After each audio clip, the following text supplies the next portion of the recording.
Bismillahirrahmanirrahim. Assalamualaikum warahmatullahi wabarakatuh. Alhamdulillah, wassalatu wassalamu ala rasulillah Muhammad ibn Abdillah wa ala alihi wa sahbihi wa man walah. Wala hawla wala quwata illa billah, amma ba'du. Sahabat sekalian, alhamdulillah kita berjumpa kembali dalam kajian fikih kita.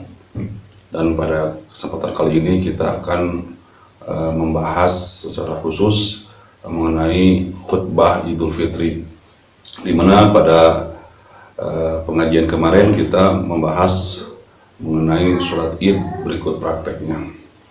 Sekarang kita coba ya untuk mempelajari mengenai khutbah Idul Fitri.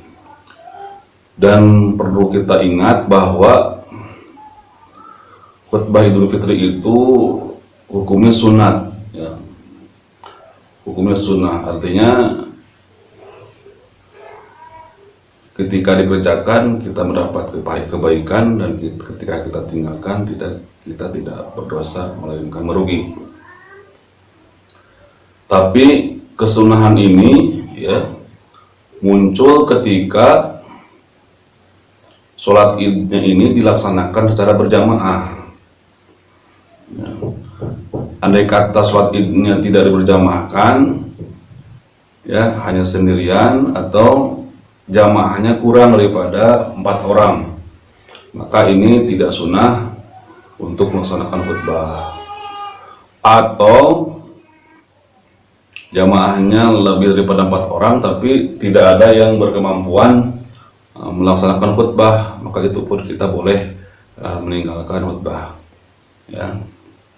Dan kali ini saya akan coba memberikan satu contoh ya naskah daripada khutbah, yang mana kita pilih naskah yang simple, yang singkat, tapi tidak mengurangi daripada rukun khutbah yang 5 gitu. Jadi andai kata jadi walaupun khutbah Id ini sunat, tapi harus diingat ketika pelaksanaannya tetap harus mengikuti daripada rukun khutbah yang 5 gitu. Langsung kita baca ya, dan nanti kita bisa diulang-ulang, nanti ada teksnya, bisa di screenshot oleh saudara sekalian ya. Bismillahirrahmanirrahim. Pertama, setelahnya kita melaksanakan sholat Id, maka kita duduk sebentar. Jangan langsung berdiri. Duduk seukuran waktu membaca adzan pada sholat Jumat. Setelah itu langsung khatib berdiri. Berdiri menghadap kepada jamaah. Ya. Kemudian disunatkan membaca takbir sebanyak 9 kali pada khutbah yang pertama. Contohnya ini, Allahu Akbar, Allahu Akbar, Allahu Akbar, Allahu Akbar, Allahu Akbar, Allahu Akbar, Allahu Akbar, Allahu Akbar, Allahu Akbar kabira, walhamdulillahi katsira, wa subhanallahi bukratan wa asila, la ilaha illallah, wallahu akbar, Allahu akbar, walillahil hamd. Nah itu contoh daripada takbir ya. Yang kedua, terus kita langsung kepada khutbah yang pokok. Alhamdulillah, alhamdulillahilladzi hadana subulas salami wa afhamana bi syari'atin nabiyil kiram. Allahumma salli wa sallim wa barik ala sayyidina Muhammadin wa ala ali sayyidina Muhammad. Amma ba'du. فيا أيها الإخوان أوصيكم ونفسي بتقوى الله وطاعته لعلكم تفلحون. Qala Allah Ta'ala ya ayyuhalladzina amanu taqullaha haqqa tuqatih wa la tamutunna illa wa antum muslimun. Shadaqallahul azim. Beraslah khutbah yang pertama yang memenuhi daripada pokok-pokok rukun yang 5 ya. Kalau kita mampu, setelah ini kita bisa menyisipkan nasihat ya. Dan yang paling ideal untuk khutbah Idul Fitri kita sampaikan hukum-hukum mengenai zakat fitrah ya. Kalau khutbahnya Idul Adha, maka kita menyampaikan hukum-hukum yang berhubungan dengan udhiyah atau kurban. Dan apabila kita tidak berkemampuan ya untuk bertausiah, maka kita bisa langsung duduk ya. Duduk sebentar untuk memisahkan antara khutbah pertama dan khutbah yang kedua. Duduk sebentar seukuran kita membaca surat Al-Ikhlas. Durasinya seukuran membaca surat Al-Ikhlas 1 kali. Udah duduk, kemudian berdiri lagi ya, dan membaca takbir sebagai sunat sebanyak 7 kali. Contohnya seperti ini. Allahu Akbar, Allahu Akbar, Allahu Akbar, Allahu Akbar, Allahu Akbar, Allahu Akbar, Allahu Akbar, Allahu Akbar kabira, walhamdulillahi katsira, wa subhanallahi bukratan wa asila, la ilaha illallah wallahu akbar, Allahu akbar walillahil hamd. Alhamdulillah wassalatu wassalamu ala sayyidina Muhammadin wa ala alihi wa sahbihi ajma'in. Amma ba'du, ya ayyuhan nasu taqullah, atau bisa diwaqaf ya ayyuhan nas ittaqullah. Qala Allah Ta'ala ya ayyuhalladzina amanu taqullaha haqqa tuqatih wa la tamutunna illa wa antum muslimun.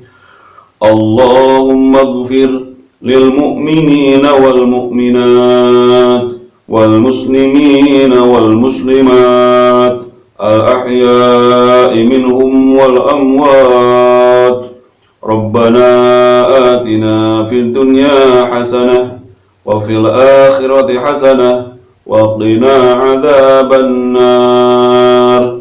Rabbana dhallamna anfusana wa illam taghfir lana wa tarhamna lanakunanna minal khasirin. Bereslah khutbah yang kedua, dan kalau mampu kita membaca ibadallah innallaha ya'muru bil adli wal ihsan wa ita'i dzil qurba wa yanha 'anil fahsya'i wal munkari wal baghi ya'idzukum la'allakum tadhakkarun wadhkurullahal 'azim yadhkurukum washkuruhu 'ala ni'amihi yazidkum wa ladzikrullahi akbar. Wassalamualaikum warahmatullahi wabarakatuh. Selesailah ya khutbah yang kedua, dan kita bisa langsung menutup khutbah dan bersalaman dengan keluarga kita atau jamaah yang ada. Ya, itulah contoh daripada pembacaan khutbah. Dan kalau tidak dihafal juga, kita boleh langsung membawa teksnya seperti ini ya. Teksnya dibawa ya, langsung dibaca.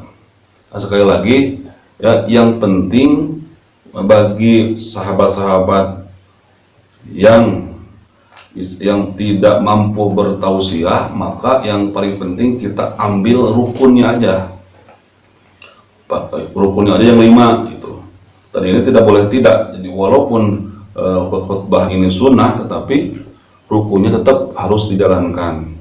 Jadi kalau tadi dibaca semua, maka itu semuanya itu udah mencakup daripada rukun yang 5. Dimana rukun yang 5 itu yang pertama adalah membaca hamdalah atau memuji kepada Allah. Itu tadi ada pada lafaz alhamdulillahilladzi hadana subulas salam. Itu adalah rukun khutbah yang pertama, yaitu memuji kepada Allah. Ya, alhamdulillahilladzi hadana subulas salam wa afhamana bi syari'atin nabiyil kiram. Itu yang pertama. Dan diusahakan kita memahami walaupun secara garis besarnya saja. Alhamdulillah, segala puji bagi Allah. Alhamdulillahilladzi hadana subulas salam. Segala puji bagi Allah yang telah menunjukkan kita sekalian kepada jalan-jalan keselamatan. Wa afhamana bi syari'atin nabiyil kiram, dan Allah telah memberi pemahaman kepada kita mengenai syariat Nabi yang mulia. Itu pada khutbah yang pertama. Kemudian pada khutbah yang kedua, memujinya ada pada kata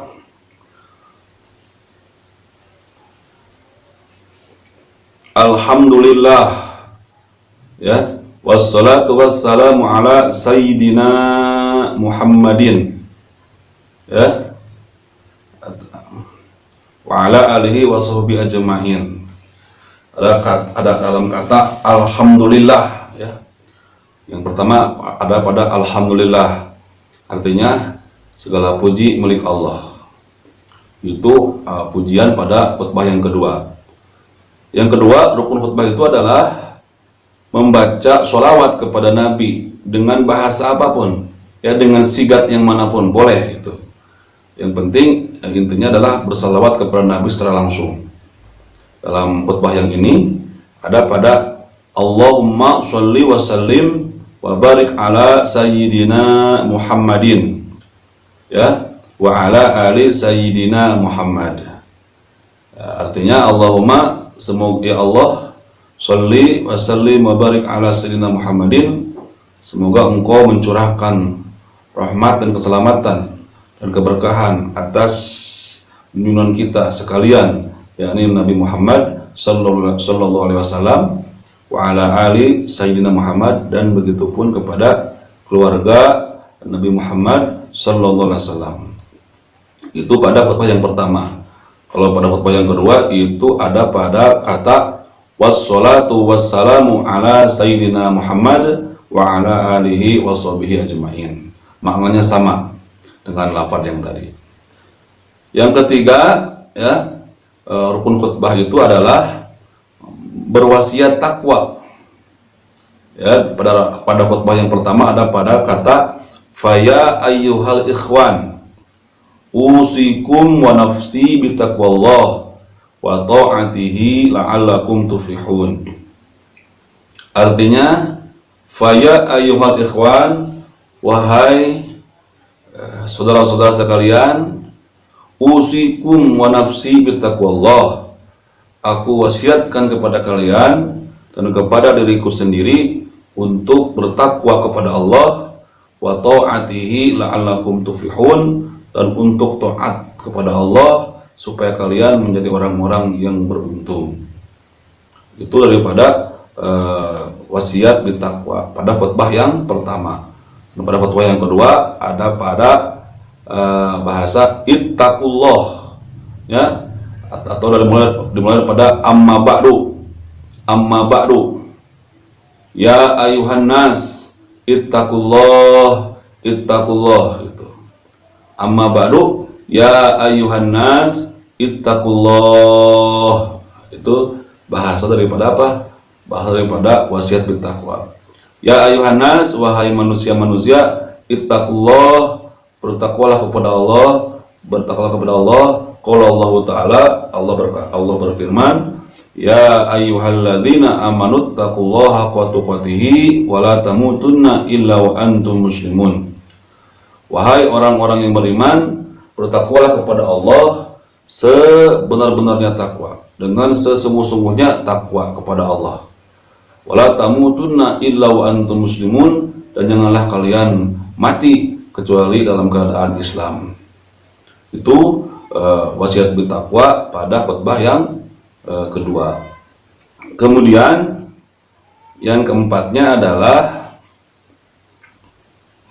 membaca daripada ayat Al-Quran, walaupun satu ayat dari surat manapun yang kita mampu. Dan afdolnya itu kita membaca satu ayat penuh, jangan sepotong. Dan ini ya disunahkan ada pada khutbah yang pertama, ya. Jadi membaca ayat itu wajib, rukun, ya. Boleh kita membacanya pada khutbah yang pertama, boleh juga pada khutbah yang kedua. Namun disunahkan kita letakkan pada khutbah yang pertama supaya rukunnya seimbang antara rukun pada khutbah pertama dan khutbah yang kedua. Kita pilih ayatnya yang sering kita dengarkan. Ini ada pada kata qala Allah Ta'ala, ya ayyuhalladzina amanu taqullaha haqqa tuqatih wa la tamutunna illa wa antum muslimun. Ini ayat Al-Quran. Tadi udah saya terjemahnya, wahai orang-orang yang beriman, bertakwalah kepada Allah, ya, dengan sesungguhnya ketakwaan, dan janganlah kalian mati kecuali dalam keadaan Islam. Itu membaca daripada sebagian ayat Al-Quran. Dan yang kelima, rukun khutbah itu adalah mendoakan kepada muslimin dengan urusan ukhrawiyah, urusan akhirat. Tidak bisa dengan urusan dunia. Dan ini harus pada khutbah yang kedua. Dan tadi dalam teksnya ada pada kata Allahumma gfir, ya, Allahumma gfir lil mu'minina wal mu'minat wal muslimina wal muslimat al ahya'i minhum wal amwat. Itu sebagian contohnya, ya, contoh daripada mendoakan kepada muslimin muslimat. Allahumma gfir lil mu'minina wal mu'minat wal muslimina wal muslimat al ahya'i minhum wal amwat. Dan ditambah lagi Rabbana atina fid dunya hasanah wa fil akhirati hasanah wa qina adzabannar. Itu tambahannya. Walaupun tidak dibaca Rabbana atina nggak apa-apa, karena sudah tercakup pada Allahumma gfir lil mu'minina wal mu'minat wal muslimin wal muslimat al ahya'i minhum wal amwat. Artinya Allahumma gfir, ya Allah ampunilah, ya, lil mu'minina wal mu'minat, bagi orang-orang mukmin laki-laki dan mukmin perempuan, wal muslimin wal muslimat, dan bagi orang muslim laki-laki dan muslim perempuan, al ahya'i minhum wal amwat, baik yang masih hidup ataupun yang sudah meninggal. Itu inti daripada doa mendoakan muslimin muslimat. Ya, jadi sudahlah, ya, terpenuhi khutbah 2 pada Idul Fitri beserta rukun-rukunnya yang 5. Ya. Jadi sekali lagi saya tekankan bahwa ini, ya, saya arahkan kepada sahabat-sahabat yang secara terpaksa harus berlebaran di rumah. Andai kata saudara-saudara yang ada pada daerah-daerah yang aman, maka saya sarankan dan saya tekankan untuk mengikuti sholat id secara berjamaah di masjid atau di lapang, karena itu yang lebih afdol, itu yang lebih utama. Karena semakin banyak jamaah itu semakin afdol, semakin baik, gitu. Dan kita bisa bersilaturahmi, ya, bisa kita saling bermaaf-maafan dengan tetangga-tetangga kita, saudara-saudara kita, gitu. Kemudian saya tekankan lagi bahwa, ya, khutbah ini harus memenuhi daripada rukun, ya, harus pada rukun yang 5 tadi harus dipenuhi, dan dilaksanakan pada posisi berdiri, gitu. Setelah khutbah beres, kemudian kita bisa bersalaman dengan keluarga kita. Gitu.